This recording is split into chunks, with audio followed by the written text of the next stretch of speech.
Okay, Chris, it's your turn.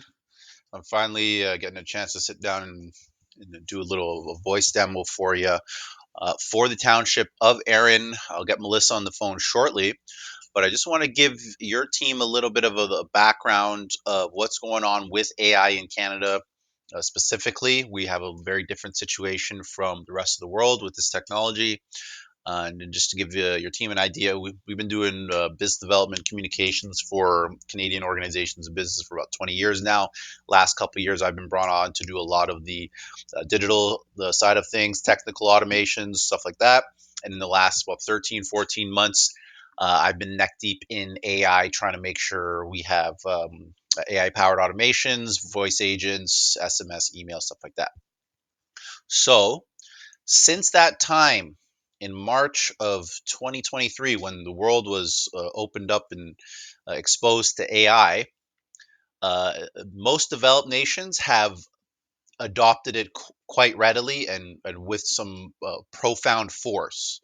I would say the States is the farthest ahead with adoption because they're actually building the technology, the large language models that are powering a lot of the AI applications that are available today, even the ones we use. Canada, being an AI leader, prior up just prior up until that moment where the rest of the world got AI. As soon as the rest of the world got AI, we fell to last place. So we've been actually we're being studied right now because we went from a leadership role in AI all the way to last place, and the AI leaders in Canada are trying to figure out why. What happened. And so you see articles are being written. AI is ready to disrupt. Why is corporate Canada so slow? Steve Piken, love him. He does a really good interviews and panels with all sorts of well established Canadian professionals. He did a panel with AI leadership from Mars and a couple other institutes in Canada, asking them why is Canada having such a hard time adopting AI, and they fell on three reasons. First reason is, and this is a big one, it's a knowledge gap. In Canada, we lack what's called digitally skilled workers. Let me see here. Here. And the reason for this is because we spent the last 2 to 3 decades focusing on, a very narrow band of industries in our country, namely real estate. Real estate boom, great. Having a little bit of issue with that now, but in that time, digital teams, even digital marketing people trying to call and get services didn't survive at all. So I've been in digital for about 15 years, and I can tell you most of my clients and customers are all US or even in the UK. Very, very little work that I've done for Canadians, literally up until this point with AI. Just because I've been told by Canadian business owners, scam doesn't work, SEO doesn't work. Great, no problem. This has led us now to a huge gap in knowledge or skills, technical skills that you'd have to be able to make the leap over to adopting AI. So, Chris, this is where I'm looking at you. I'm very happy that you have you're technically versed and you're familiar with some of these things, far more than a lot of the other Canadian business owners I've spoken to. It might just be your proclivity towards technology, but there's an actual skill gap in Canada for digitally capable professionals, and this has set us back profoundly when it comes to adopting AI. So that's the first point, knowledge gap. Second point is our goals are too sophisticated and too lofty. We are putting together the teams that want AI adoption. They want full overhauls of operations. They want AI powered everything. Planning all of that and implementing that takes a long time. Like it took me like half a year of deep diving just to understand the technology and the intricacies of building out some of these agents. But when you go too complicated to start, you never implement. And that's another big barrier for Canadians adopting. They want perfect working AI beings right off the jump. Doesn't work that way. You can only get 99.999% uh, uh, effectiveness with AI until we're really at that point of singularity. But for now, start small, build on top of your agents. Start small, add an automation. Starting small is the key, because if you don't start small, you start to get all these ideas of use cases, want to plan things, want to do things, and you never start. That was the second big thing that the AI leadership in Canada saw. Third thing was fear. Canadians are afraid of this technology for a couple reasons. Big reason is regulation. And it's an unfounded fear at this point. The only regulations that I've seen in regards to AI in North America are for going outbound and trying to call people's cell phones to start up conversations with voice. There was a lot of issues with politics, scams, and stuff like that. So the U.S. is like, you know what? Got to get permission from people before you call them. Here, you can still use AI. Go for it. The States is using AI like crazy. No problem. In Canada, though, it feels like we're sort of waiting on the sidelines for regulation to happen, and then we implement our AI systems. That's not how it works, though, when it comes to politics. Literally, Justin Trudeau is throwing $2.5 billion at Canadians to trying to get them to adopt AI. So the modus operandi, so to speak, for governing AI is let the population go with the tools, have them play with it, have them engage with it, see what happens, and then regulate. They did that in the States, doing it in Canada, except in Canada, we aren't engaging with AI. So there's a big a gap right now between us and the States when it comes to adoption. And when it comes to productivity, our productivity as Canadians is plummeting to the point now where business leaders and industry leaders are saying AI is the only way to fill this gap of productivity issues. And that's becoming so much of an issue for the nation's economy that the banks are now starting to sound the alarms on how little productivity we have per capita in this country. And you can tell I've gone through this a few times already. I'm really aware of what's going on with the AI in Canada, just because even from our end, like we're showing this to a whole bunch of businesses, whole bunch of cities, and the cities, you guys are far more receptive to the idea of having AI help you, because I'm thinking to myself, I worked with municipal solutions before. Cities are chronically understaffed and chronically overworked. And so having someone there on your team who doesn't get tired, who doesn't eat, sleep, complain, can talk to 1,000 people at the same time, that's attractive for cities. So we're getting a lot of great attention from cities, but businesses, very slow. Just even their understanding of the technology that we're showing them, it's like sometimes it's like an alien visiting from another planet. I feel like I'm talking to Earthlings, just because a lot of them aren't even familiar with things like Facebook ads or website optimization, stuff like that. And that's very rudimentary technical stuff that we should have learned 20 years ago.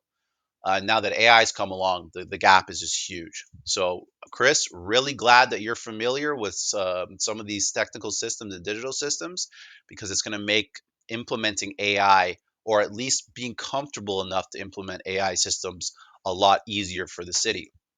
So let's get Melissa on the phone here to see if we can have a conversation. Thanks for staying this far through my diatribe. But we always want to make sure we preface the demos with just a little bit of the context of where we're at in Canada, because as a developed nation, we're quite literally in last place for adopting what's being called miracle technology, and the reasons for that, as I've outlined, are holding us up big time. But I want to show you what we're missing out on. Well, I mean, not us. We're having a great time over here. But I want to show you what it is, what we trained Melissa on, and hopefully give you an idea of what the city could expect from a more fleshed out and comprehensively built voice agent. One sec.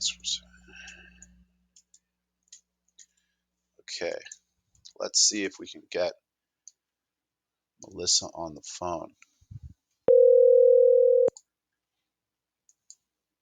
can you hear me? This is Melissa for the Township of Erin. How can I help you today? Yeah, Melissa, it's Alex. Can you hear me okay? Yes, Alex, I can hear you perfectly. How can I assist you today? Okay, Melissa, I want to do a little demonstration for the leadership at the township of Erin. We're going to demonstrate your capabilities. Is that okay? Absolutely, Alex. I'm here to assist you and showcase the capabilities of the Township of Erin. How can I help with your demonstration? Can you tell me some of the services that the township might provide, say, for like building and property management? Let's just start small, start easy. Certainly, Alex. For building and property management, the Township of Erin offers a range of services. We can assist with obtaining necessary applications, licenses, and permits for various projects. Additionally, we ensure that all construction meets safety standards through our building services. If you have any specific questions or concerns regarding building and property management, feel free to let me know. No, those were great. What about services related to water? Can you tell me about some of those? Great question, Alex. When it comes to water management, the Township of Erin offers several additional services. In addition to billing and consumption management, we provide paperless water billing and a pre-authorized payment plan for your convenience. We also offer well water testing and outdoor watering tips to ensure safe and efficient water usage. If you have any specific inquiries about our water-related services, feel free to ask. Yeah, what about the water meters and the billing? Tell me about that. Certainly, Alex. Water meters in Erin are read quarterly and bills are mailed at the end of each quarter. Payment for the water bills is due on the last Wednesday of the following month. We offer several payment options, including a pre-authorized payment plan, online payments through your financial institution, e-transfer and check, or post-dated check. If you have any further questions or need assistance with water meters or billing, please let me know. Okay, so I mean that all sounds great, but how do you guys ensure the quality of the water? That's an important question, Alex. The town of Erin ensures the quality of its water services through strict adherence to the Safe Drinking Water Act and the Ontario Water Resources Act. We continuously maintain and upgrade our water infrastructure to meet both the present and future needs of the town. Our commitment to water quality includes regular testing, monitoring, and treatment processes to ensure that the water provided to residents meets all safety standards. If you have any specific concerns or questions about water quality, please feel free to let me know.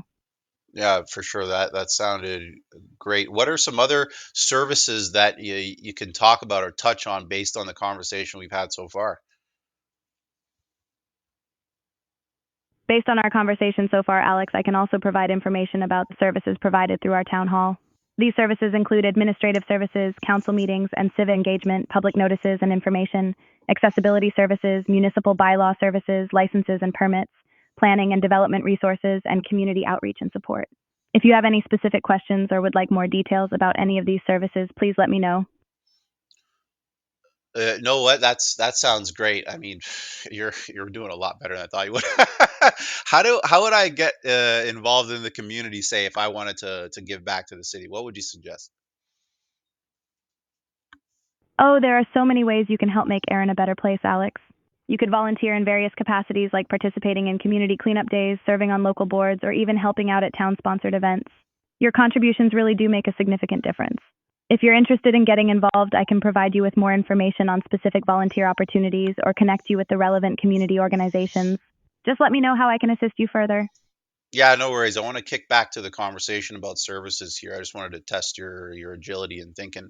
The township, when it comes to managing roads, what are you guys up to? What do you do? Thank you for your understanding, Alex. When it comes to managing roads, the Town of Erin's Roads Department takes a comprehensive approach. We have a network of roads that includes both paved and gravel surfaces. Our team conducts weekly patrols to inspect and promptly address any issues that may arise. Depending on the season, our maintenance strategies vary to ensure that the roads are in optimal condition. If you have any specific concerns or questions about road management, please feel free to let me know.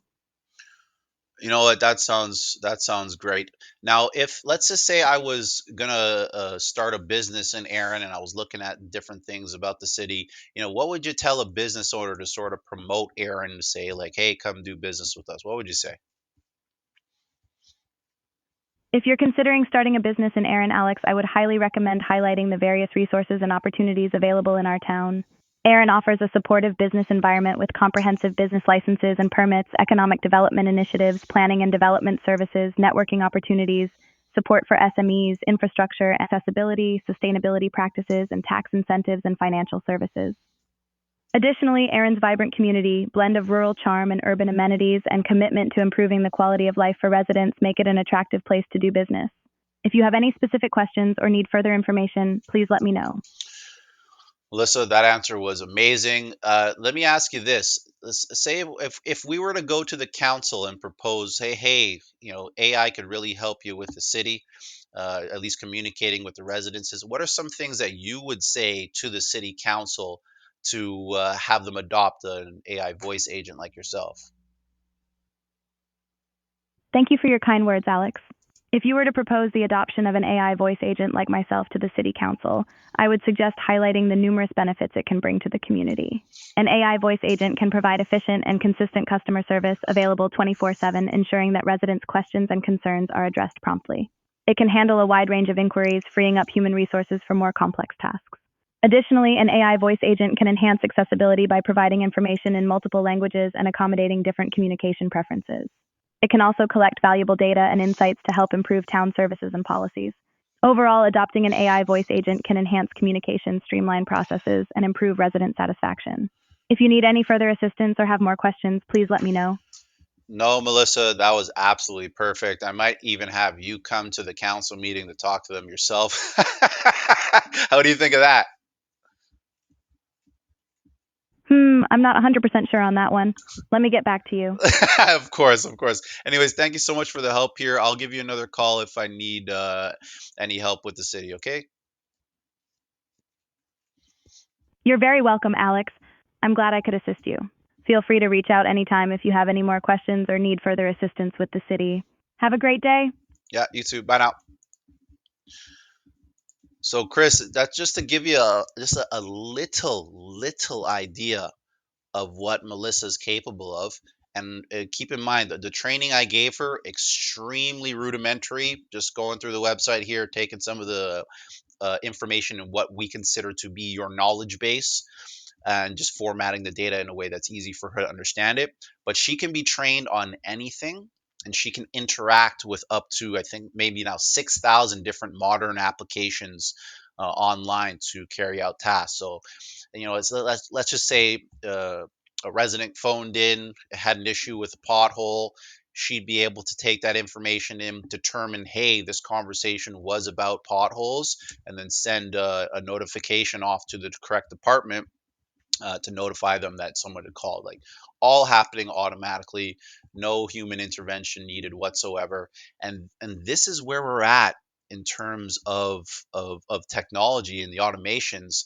And I'm very much looking forward to Canadian cities adopting this stuff, because I can tell you right now, the distance in that leap that we can make with service just for residences is far enough for me to think, hey, you know what? If this works out for one city, it's going to work out for 100, and then you'll have a whole a whack of time saved at the city level for you guys to focus on more important things, improving services for residents and so on and so forth. So I'm really excited, and I'm gonna get this on YouTube for you and email it over to you. If you're watching this on YouTube, you just watched a demonstration of a voice AI agent lightly trained on the township of Erin, just relaying some of the information available on their website.